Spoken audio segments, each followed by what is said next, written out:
Good morning, everyone. Welcome to Denver Museum of Nature and Science at home. We're excited to have you here today joining us. Hopefully you're getting settled in with your morning cup of coffee, your morning tea, your bowl of cereal, whatever that Monday morning ritual is for you at 8:30 a.m. on Mondays Mountain Time. I'm Kristen Uhlenbrock. I'm excited to be your host for this series. I work at the Institute for Science and Policy, and in close coordination with my museum colleagues and our friends and partners at the Colorado School of Public Health, we've been very excited to be bringing you this COVID-19 webinar series, now going on for 14 episodes. Just a little housekeeping, like we always like to mention before you get started. For those of you who are Zoom pros and tuning in on Zoom, good morning and welcome to that audience. You've been hearing from Nicole about opening your chat and letting us know where you watch from. Go ahead and get familiar with that chat feature. That's where we're going to ask you to ask us questions. We have staff keeping an eye on that, and that's where we want you to engage with us here on Zoom. If you're joining us on Facebook Live this morning, good morning over there to you as well. You can ask your questions into the comment feature. We have hundreds of people tuning into these webinars, and so we love hearing from all of you, and we love hearing your questions and your thoughts around this topic, so please engage with us. But do know that unfortunately, and our speakers do not get a chance to get to all of your questions. We do your best to ask some at the end of this program. I also want to say, we did a survey back in July. I think hopefully many of you had a chance to fill that out. That was our second audience survey where we wanted to hear from you topics that you were interested in hearing on as it related to COVID-19. It's been since July, and we've been building out our programming since then based on that feedback we've gotten from you. I encourage you to go ahead and maybe drop in a topic or a theme here into the chat if you're on Zoom or on Facebook, if there's something you want us to talk about and cover in our programming coming up. We do have August mostly mapped out, and I'll give you a sneak preview of that if you didn't see our email announcement last week from the Institute. But we definitely want to make sure we're tailoring our topics and themes relevant to you, which is what we're having today, today's topic is on COVID-19 and mental health. I was just reading an article last week with some survey statistics in it from the National Center of Health Statistics and the Census Bureau, where they showed that in the third week of July of this year, so not too long ago, about 30% of adults had symptoms of depressive disorder, and that is up from 6.6% from last year.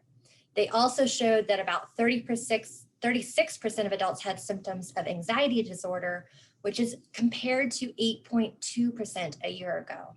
So mental health is a huge issue right now for many folks, including extending way beyond COVID-19 and the virus itself, and all of that comes wrapped in that. Many of us may be feeling isolated or stress and anxiety and have anxiousness about the current state of world affairs and our economy. We are living through a world-altering and world-changing pandemic right now, and the effects are going to be long-lasting. So what can we do to help ourselves? What can we do to help our family and to help our neighbors and our community to arrive at healthy outcomes? This is a time of extreme stress and uncertainty. So our speakers today are experts in the mental health field. They're going to be talking a little bit some of the data, some of the statistics around our current mental health, what they're seeing in their line of work, as well as strategies and hopefully ways to stay connected and how to navigate, quote unquote, this new normal. So I'm pleased to have two experts from the Mental Health Center of Denver. We have Michelle Tiarina. She is the program coordinator of the Voz y Corazon program at the Mental Health Center of Denver.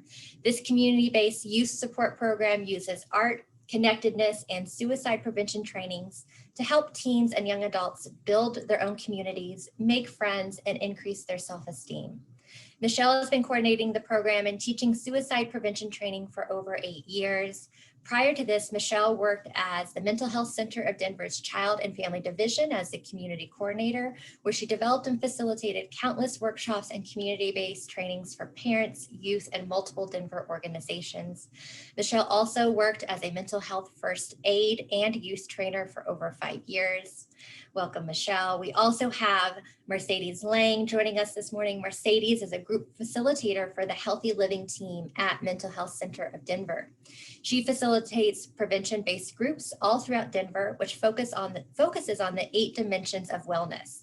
Mercedes is also a mental health therapist and has treated a wide range of individuals, from those experiencing severe mental illness to common life transitions. She's been practicing since 2009, when she completed her master's in marriage, family, and child therapy. So we have two wonderful guests joining us this morning to walk us through some of these questions that we have.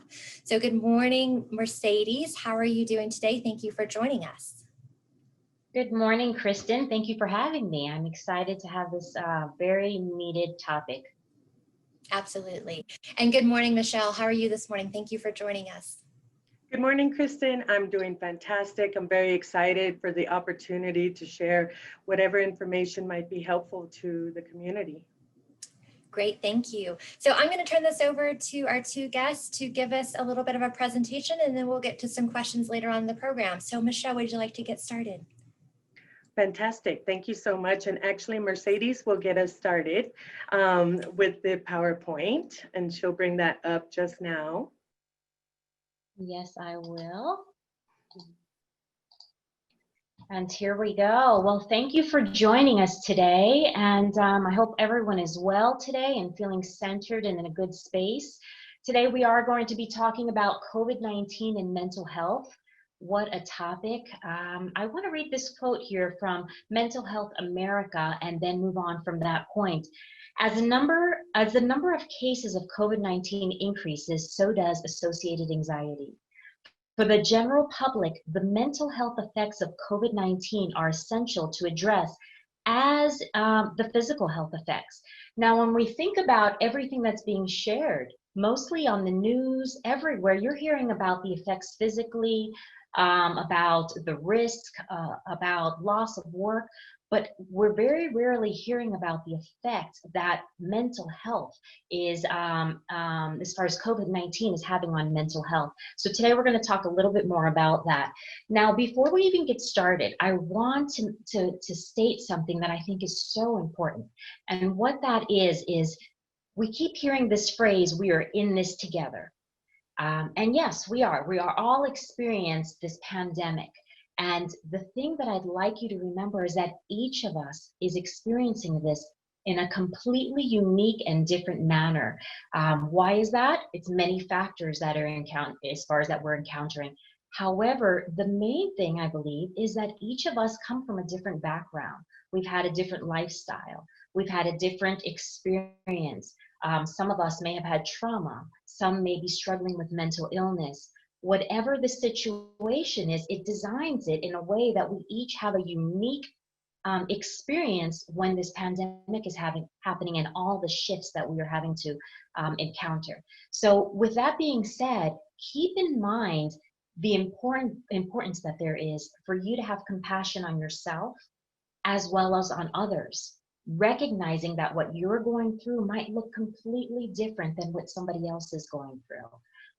This would maybe decrease the judgment that we may give and just have a little compassion. So with that being said, we are going to get started with our presentation. First, I'd like to begin with some stats. And I did take a lot of these statistics off of the Mental Health of America website. So you can hop on there and you can find all kinds of other information that I thought was extremely helpful. But as we go through some of these statistics, let's break it down a little bit. The first one, since the beginning of the worry about COVID-19 in mid to late February, there have been at least 88,405 additional positive depression and anxiety screening results over what had been expected. And this, they're ranging it from November of 2019 to January 2020, but that is quite a jump. There have been 54,093 additional moderate to severe depression and more than 34,312 additional moderate to severe anxiety screening results from late February through May, actually. Per day, now listen to this quote, all of this is alarming and it's real, but this one right here, the per day number of anxiety screenings completed in May was 370% higher than in January. 370% higher. before coronavirus stress began. Now, per day, the number of depression screens was 394% higher in May than in January. These impacts on mental health are more pronounced with our youth. And the good thing is today is that Michelle, my peer here, is actually going to talk a little bit more in depth about the youth. But let's go on with a couple of more statistics that I think are important to know about. So listen to this, the loneliness and I'll let you catch up with me. The loneliness and isolation is cited by the greatest percent of moderate to severe depression, that's 73%, and anxiety at 62%, screeners as contributing to mental health problems. So what that means is that they're stating that loneliness and isolation, and think about this, quarantine, is what's triggering their mental illness or symptoms of mental illness. So that has been quite an impact on society. These percentages have been steady since mid-April. Despite a dramatic jump in screeners in May, more than 211,000 versus 69,000 in April. Severity continued to track equal or to a higher extent pre-pandemic baselines. Now in May 2020, 21,165 depression screeners reported thinking of suicide or self-harm on more than half of the days to nearly every day, with 11,894 reporting these thoughts every single day. Now, this is alarming. If over 11,000, nearly 12,000 individuals are experiencing thoughts of self-harm or suicide ideation in a day, think about that, the resources. They're in their home quarantining with limited resources as far as to reach out to someone else. That's alarming. And lastly, we have, and look, special populations are also experiencing high anxiety and depression, including the LGBTQ, caregivers, students, veterans, active duty, people with chronic conditions. So individuals who already have a baseline of other struggles that they're working through life with are now experiencing the shift with the pandemic as well. This isn't just affecting people with anxiety and depression, but other mental conditions too. Among psychosis screeners in May, more than 16,000 were at risk, and the percentage at risk, 73% also increased. Like I said, this is all from Mental Health America. I also, they have different resources on the website, more statistics, more information. But this is just to give you a baseline. Now we're gonna bring this home a little bit closer to home, should I say, by talking about the populations that I'm actually working with. And Michelle is gonna talk and speak about the population that she's actually working with. But this gives you a baseline across the board. And now I'm gonna turn this over to my peer and colleague, Michelle. Thank you so much, Mercedes. Absolutely. And what we're talking about here next are the possible negative effects of COVID-19 on youth. And I want to be clear, it's not COVID-19 that is causing the negative effects. It's the isolation. It's the decrease in social activity. These are risk factors. And when we look at risk factors, having one risk factor doesn't mean that you will develop a disorder or that you will automatically go to suicidal ideation, but it increases the likelihood of that. So the more risk factors that we have or that the young people have, the greater the risk that they will develop a disorder and will need additional treatment and support. So a decrease in social activity. That's going to include any number of things depending on the uniqueness of the young person. Some young people are in sports, some young people are not able to engage with their friends, possibly hobbies that are outside of the home. And all of these things are protective factors that they're getting less of. They typically boost mood and self-esteem, and that's what will help them to steer clear of disorders. So again, increase in isolation, which can lead to disorders. And some of those include depression, anxiety, eating disorders, and even self-harming behaviors. So there's a decrease in supportive outlets and care. When you think of the young people that maybe at school they have access to social workers and caring teachers, that is not available to them anymore. You think of the missed milestones, whether that's graduation or birthdays or even regular summer activities that they didn't get to experience this summer and won't be able to get those back. And so that by itself is a negative effect on our young people. Increase in social media. We know this as technology is what our young people go to as an outlet. And it may be because of boredom, but the thing that we're most concerned about is that this limited social interaction may be done without supervision. And without supervision, we can go into online bullying, we can go into other subjects that is not appropriate for young people. And then going into the school, the potential to fall back behind academically. Not everyone has the resources or the technological advances to really participate in school as if they would in person. And for some, online learning just doesn't work. They're in need of that personal interaction with their peers and with their teachers. So with all this, there are some more dangerous risk factors and the potential rise to an exposure of abuse or domestic violence in the home. And again, without those social workers, without those teachers to turn to, there's limited supportive outlets that might be able to intervene. So an increase in poverty. We know many people are experiencing a loss of their jobs, a loss of financial stability. And so an increase due to that and other needed resources are another risk factor. Mercedes is gonna get us to the next slide. So we have some signs of struggle. And these are community level signs of struggle, where in one survey we saw that text messages to distressed hotlines, also known as warm lines, where people call in just to get support or they're feeling like they are in a crisis in that moment. That has increased 1,000% just since last month. And so that's not even including the difference between now and February or March when the pandemic started. We know that, and Kristen talked to this earlier, more than 1/3 of Americans displayed clinical signs of anxiety, depression, or both since the coronavirus pandemic began.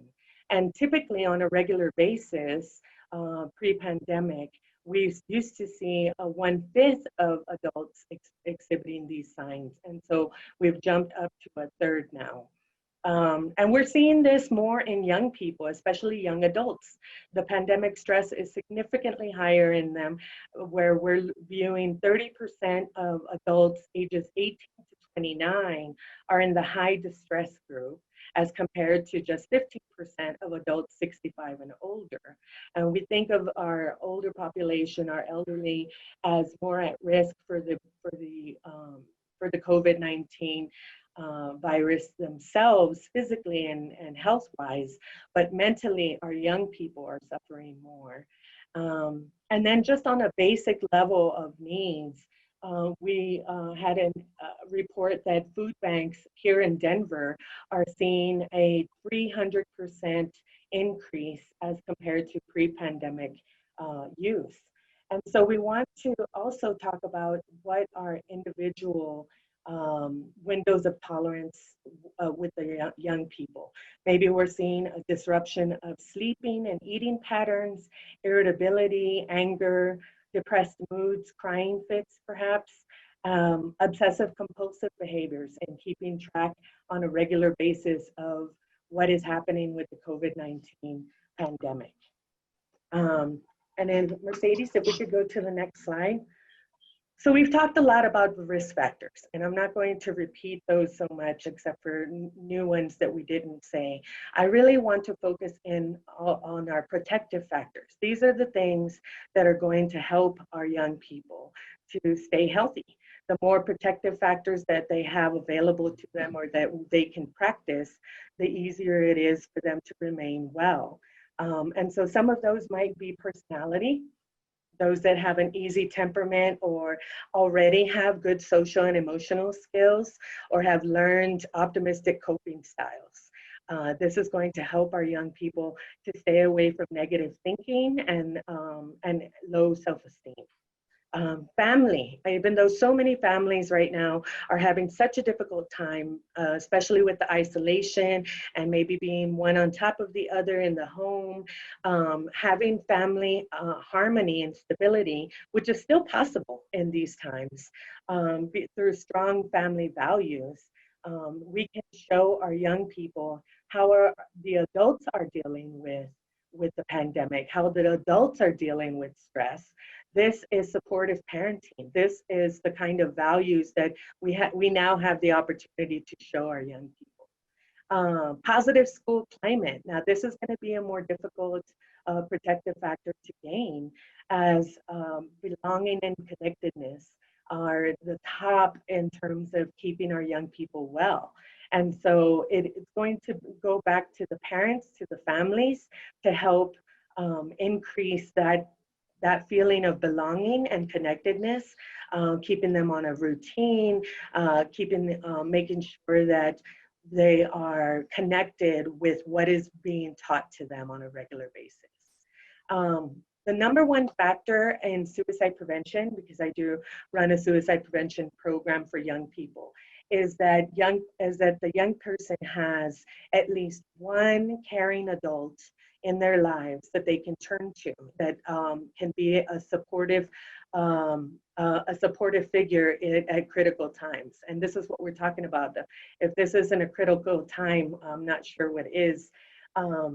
And also, in thinking about one of the risk factors that we haven't talked about is discrimination and isolation, socioeconomic disadvantages, and lack of access to support services.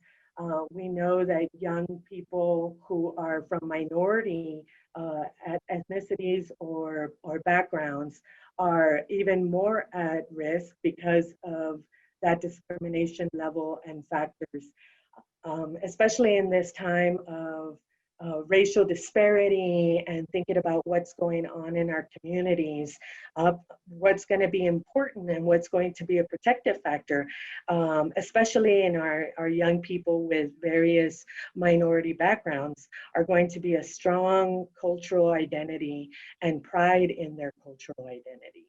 And so these are some of the protective factors that we as adults can help our young people understand and learn through this pandemic.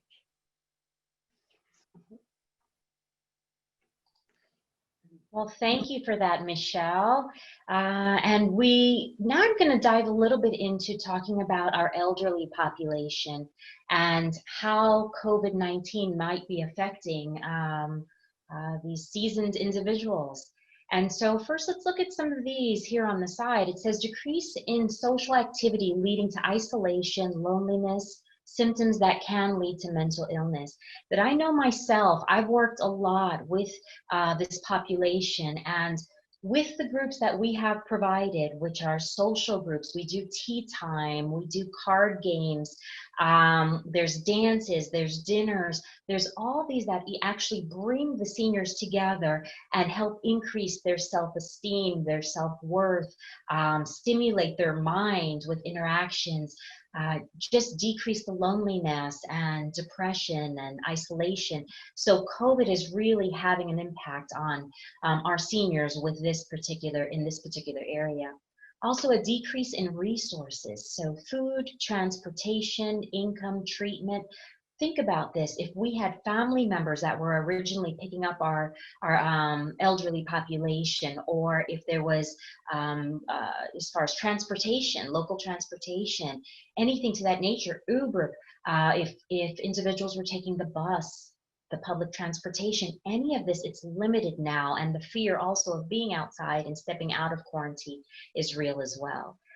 We also have decrease in physical movement. Now, this one is tremendous as well. And if we have seniors staying in their households, not participating, not taking their walks, not participating in groups.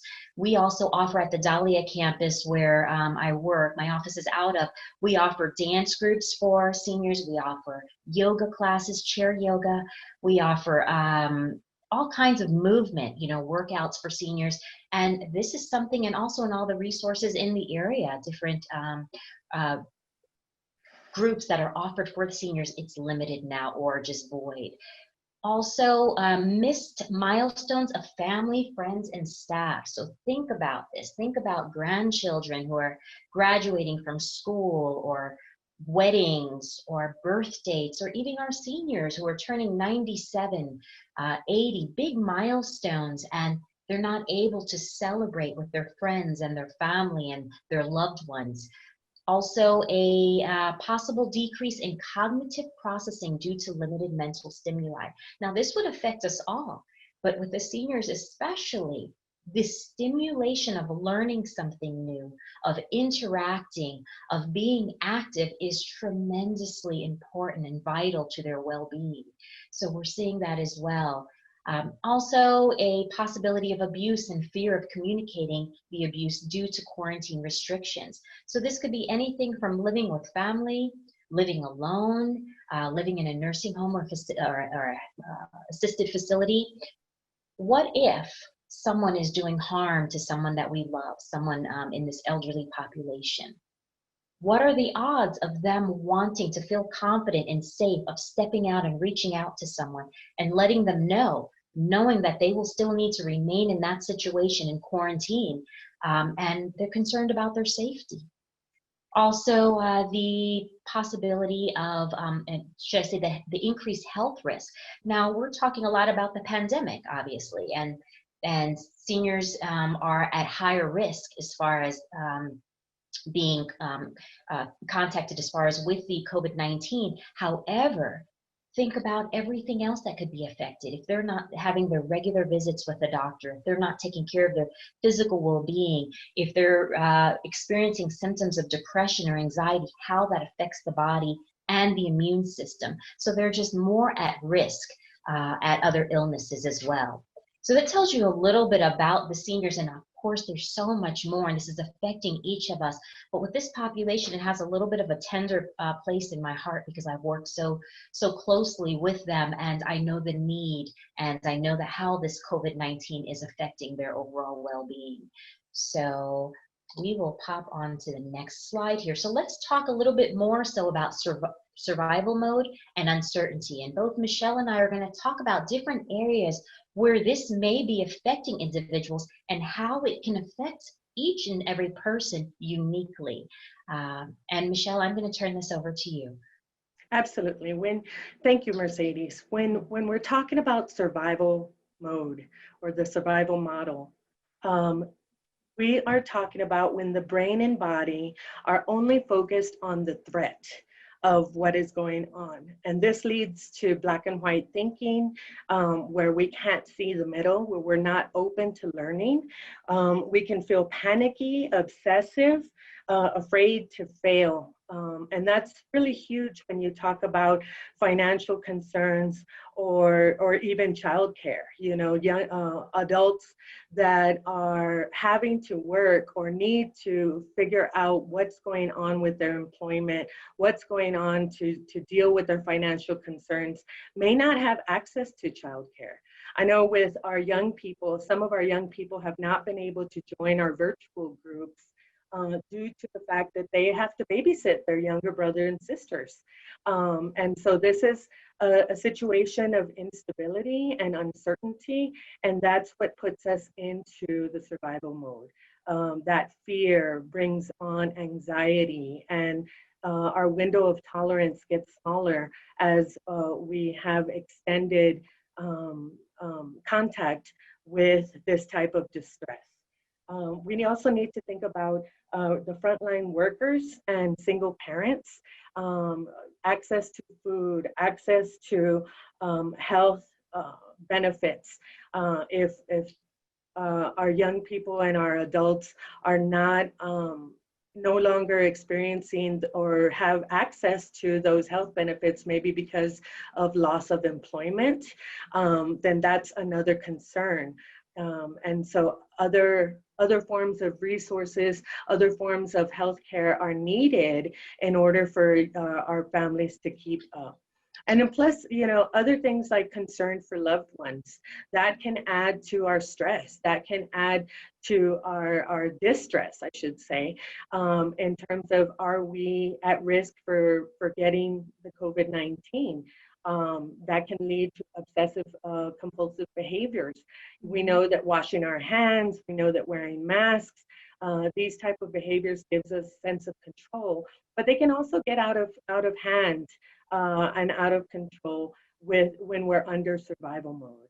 And Mercedes will expand on some of these other topics in terms of survival and uncertainty. Great, thanks, Michelle. Yes, think about, okay, we're going to break down a couple of different areas in here. Think about employment. For those of us who are employed, those who aren't, think about this. Even employment is causing a platform to make this experience completely different for myself or somebody else.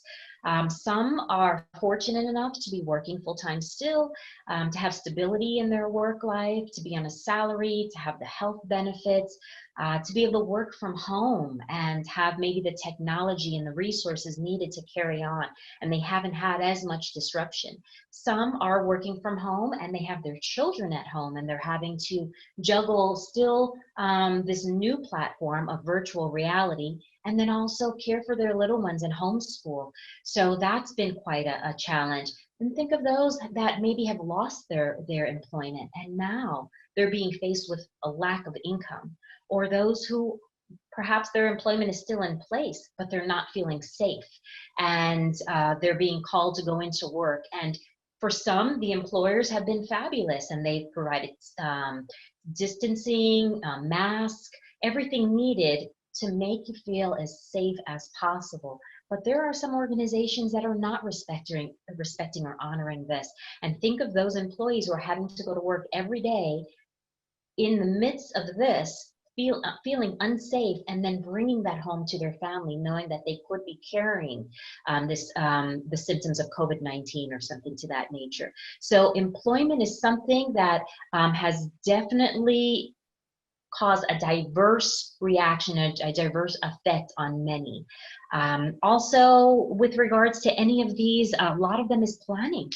Think about this. Many have had vacations planned, or maybe perhaps they're not sure if their kids are going back to school or not returning to school, if children are not going to be in daycare, if they're going to return to working into the work field, or if they're going to stay remotely. So many uncertainties, so many uncertainties. Are you going to see your family once again? Are you going to be able to travel?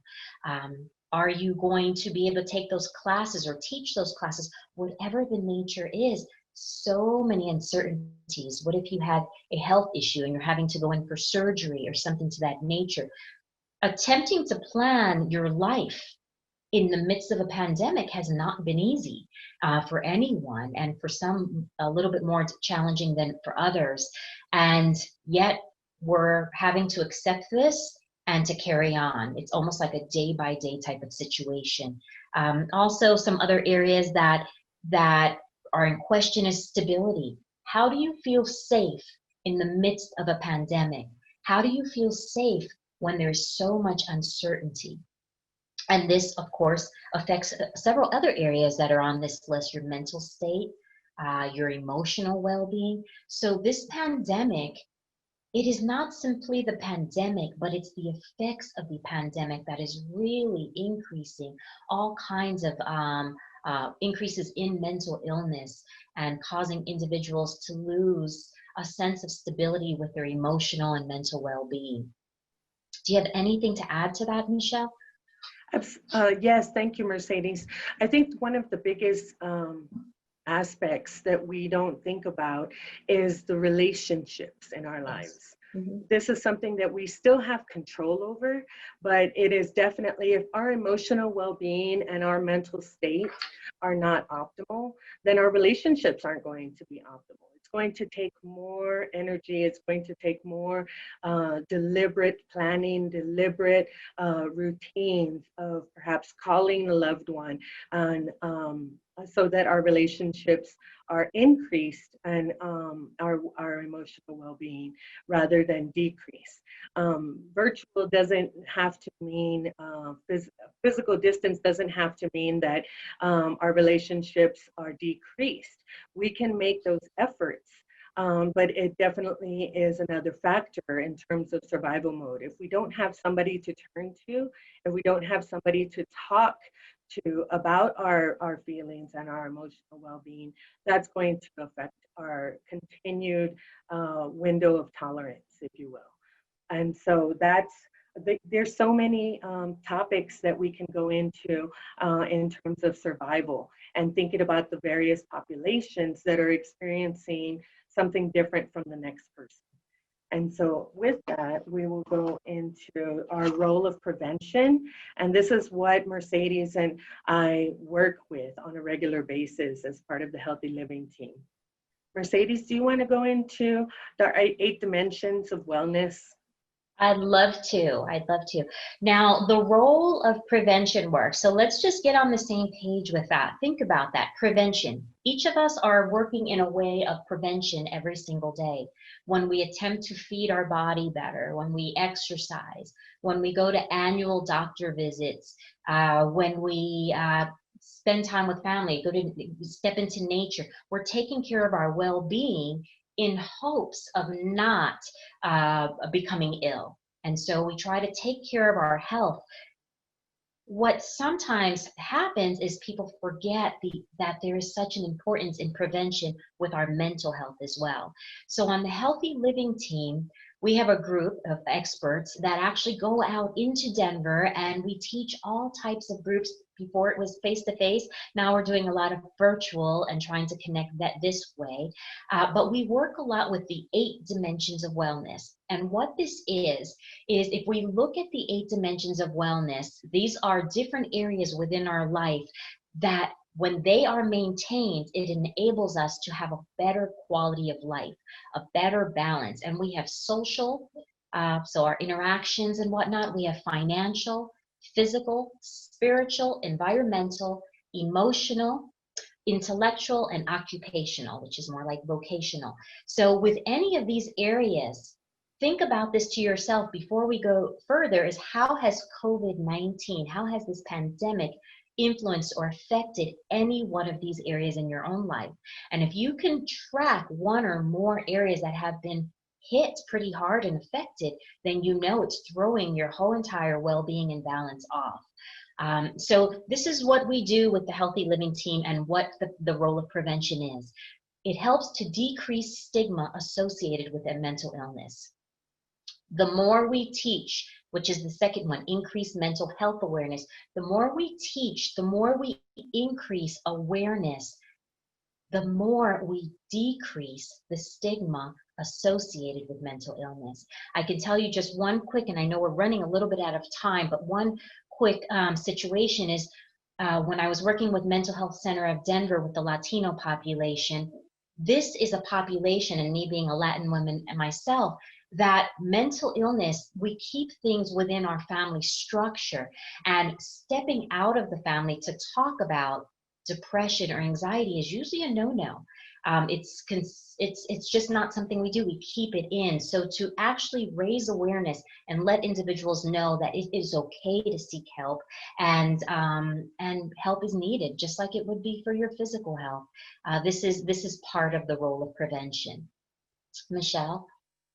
Absolutely. Thank you, Mercedes. You know, the goal overall in terms of the role of prevention is to increase and or maintain our well-being. That's what each of these dimensions are meant to do. And some of the things that we can do in prevention work is to increase alternative classes. This may, you know, my program, Voz y Corazón, focuses on art as an outlet for young people, because our young people often have a hard time putting into words what their mental state is or what their emotional well-being is. And so by providing these alternative classes, they can attract individuals to various interests. There's dance, there's, you know, a lot of talk of TikTok and the young people being on the TikTok and doing their dance moves. These are all fantastic ways of outletting those feelings and those emotion, that anxiety that is often in there. Providing knowledge and skills. You know, we think of therapy, a lot of people think of therapy as an end to a means, but rather it's another form of prevention. Groups and classes that help us to learn those skills and increase our knowledge of how to deal with stress, because at the end of the day, that's what this is. It's stress and distress. And so providing safe spaces, teaching things like mindfulness, such an easy way to increase our well-being is to find those times and learn the skill of mindfulness. Staying in the moment, not worrying about tomorrow, not worrying about even the next hour. This gives our brains the needed break that it needs in order to be healthier. And it sounds very simple, but it's extremely effective. Exercise, nutrition, deliberate routines, and how to place them. These are all things that people can learn in our prevention work and just in prevention in general. Spiritual practices. Therapists are not the only ones that can teach us and increase our knowledge of how to take care of us. A greater understanding of how we're connected to the world and how we're connected to nature is another way that we can increase our mental health awareness and increase the prevention work that we try so hard to do. Thank you, Michelle. Okay, our last slide, well, second to last slide, the silver lining. How hard is it to think of the positive, anything good that has come out of this pandemic? But I can tell you firsthand from the population that we work with myself, with family members, with friends, there is a great level of good that is coming out of this pandemic. And we're going to talk to you a little bit about that. Just a couple of things that come up to mind. We're finding parents or families that are home more, giving them time to pause, giving them time to reflect, giving them time to connect with their family members, with their children, with themselves, with their higher being. We're also seeing a shift as far as people focusing on more of what is important. This has caused such an impact in individuals that all of a sudden people are pausing and saying, wow, like what is most important to me in life? And thinking about setting goals as to where they want to go next. Michelle, do you have a couple of others that you'd like to add with that? Absolutely. When we talk about the uncertainty of all of this and not being able to plan, one of the great skills that we are all learning by default, really, whether we want to or not, is an acceptance of our situation. Right. What are the resources that we have at hand? What are the resources in our community, amongst our natural networks that are helping us through this? You know, developing those family values, as we talked about earlier, and being an example to our young people of how to deal with the stress, of how to deal with the hard times that come in life. And ultimately, all of that acceptance of this situation can lead to a focus, right? We want to be really clear, because it may lead us to a negative factor, negative risk factors, that is, but it can also, if we're deliberate about it, it can lead us to a sense of control over our health habits, over our routines, and putting those in place. We do have control over several things in our lives. Even if at the end of the day, all we have control is over our breath, that can help in our mindfulness. that can help in giving our body and brains a break and learning how to deal with the strife of all of this, with the hard times. And those are all going to be skills. That's going to be self-knowledge that is going to help us in our life over the long period, not just during this pandemic. Wonderful. And also I'm noticing, Michelle, I don't know if you've noticed, but people are cooking more and eating at home opposed to eating out, which is normally it's better for your well-being. So that wraps up most of our presentation here. And we want to save room for discussion for some of the questions that you have sent in. But I'd like you to see this slide here because it has www.mhcd.org, which is our organization where we work. If you have any questions, you can call our main line at 303-504-6500. You also can text if you need to just speak with someone. You can text TALK in all caps to 38255. That's what it looks like, right? So definitely keep that in mind. If you're wanting to schedule an intake as far as an assessment with MHCD, we have the English phone number there. As for English speakers, the phone number there, as well as in Spanish. And if you're experiencing any type of crisis, please call the Colorado Crisis Services. And I did list the number there as well as 844-493-8255. That concludes our presentation, and I'm going to give this back to Kristen. And thank you, everyone. Thank you, Mercedes. Thank you, Michelle. Mercedes, go ahead if you want to stop screen sharing. I sure can. Let's take a few questions here at the end since we are running long. But I do want to say out of the gate that I'm very appreciative of both of your all's time and perspective.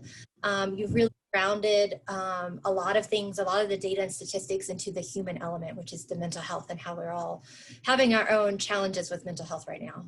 So thank you for joining me today. Let's just take a couple questions. One of them that kind of came through, I'm going to make it kind of in two parts, is around the idea of perceived versus actual risk. And I'm curious, you all have thoughts on people, and this is going to vary across individual, but what you've seen in your line of work when it comes to perceived versus actual risk, which is very often difficult to navigate.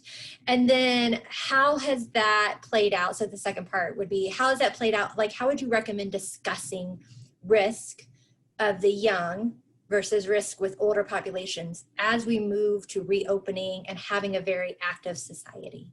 I'll look at you. You're both nodding. Mercedes, do you want to start for me? And then Michelle? Sure. Actually, there is a great resource that I think anyone should write this down. It's called Mental Health First Aid. And what Mental Health First Aid is an initiative that they'll go and teach in the communities to just raise your awareness of what to do, how to recognize mental illness, how to recognize a crisis or something that could potentially lead to something more. But I want to remind you that it's always, if in question, it's better to be safe. Right?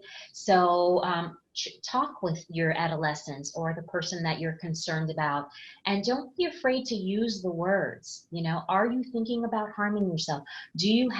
Are you thinking about taking your life? Use the words. A lot of people think if I use the words that this will actually cause it or trigger it, but no, it usually just brings it out into the open and leaves a safe space to talk about it. And definitely when in question, there's so many resources. Just sit with your teenager or your friend or your family member and reach out to one of these resources, a crisis line. Thank you, Mercedes. You know, I'd like to add to that in terms of perceived and actual threat, and our bodies react the same to either one. It's not a matter of, oh, is this just my perception, or is it an actual threat? Yes, we have control over certain things that we can do. Again, washing our hands, practicing social distance, but the anxiety that comes from the perception that we might be in danger can also affect our mental health, can also affect our bodies. So that's important to realize and to take into account that we still need to take care of ourselves in the same way, whether or not that is an actual threat Yes. or perceived. Thank you. Let's wrap up here with just some final thoughts on, you've given a lot of resources. What are some tools that you think people should take away with them leaving here for either themselves or their family or others when it comes to dealing with mental health? Let's start, Michelle, and then we'll end with Mercedes. Thank you. Absolutely. Thank you, Kristen. I think being deliberate, again, with our actions, with our routines. Putting a routine in place can help both symptoms of anxiety and depression. It helps us to set the day intentionally, maybe going for a walk. You know, our routines have been disrupted now with the COVID-19 pandemic. We don't have the regular routine of getting up and getting ready for work or getting ready for school. So we still have the control over that by placing those routines in our lives, and also increasing those tools that we talked about, focusing on your nutrition, focusing on exercise and movement for the body. The overall well-being of our bodies and our brains is what we need to be focusing on during this time. And if you don't have those specific tools or skills, reach out either to loved ones or to the services and the resources that we've mentioned here. And there's countless other resources in the community that are focused on special populations that you can call and talk to, or that you can even be online with. And so there are resources, there are skills, and there are ways that we can learn them so that we can feel more adept at dealing with all of this. Mercedes, did you want to add to that? You said just about all that I wanted to say, so that's beautiful. But the main thing is recognizing that our lives have shifted, and the more you take out of your usual everyday life that were things and people that were keeping you well, the more you might experience some symptoms. So do your best. If you're not a techie person and you don't like the virtual world, do your best to still make phone calls, connect with your family and your friends, take classes online, whether it's yoga, meditation, exercise. Stay involved. Don't allow the quarantine, and especially to all the introverts out there, because I'm an introvert, still make sure that you do not just stay within isolation, that you step out and reach out to people, because it's very important for our mental health. Thank you, Kristen. Thank you both so much for your time today, for your expertise and wisdom, and all of the tools and resources that you've shared. I hope this goes into just one more step of helping us destigmatize mental health. So I'm very appreciative of your time and all the work that you're doing with communities here and around Colorado. So thank you. I'm going to go ahead and close this out and say thank you to all of our audience members for tuning in today. We're very grateful for you continuing to follow along with us and providing us with your thoughts along the way. We have a written recap and recording of today's episode, as well as every other episode you're going to have on the Institute website. Just go to institute.dmns.org. We try to include a few resource links too that are specific that our guests bring up. And so we'll have some of those resource links that Michelle and Mercedes shared with us in the written recap as well. So you can always go back and reference things. We encourage you to share them out as well. Make sure you follow us on Twitter. All of our handles were just dropped in the chat there. That's the best way to stay up to date on the latest happenings with this webinar series and the next ones. And as I promised, a little sneak preview of what's to come. So next Monday, we're going to be focused on COVID-19 in Latin America, with guests joining us from Mexico and from Guatemala, talking about kind of the little bit broader global impacts of some of our neighbors here when it comes to COVID-19 and how their economy is managing and coping and recovering or not, and some of the challenges that they're facing. We're also going to bring to you, hopefully the episode after that will be focused on the economic impacts of COVID-19 and what we're seeing here in Colorado.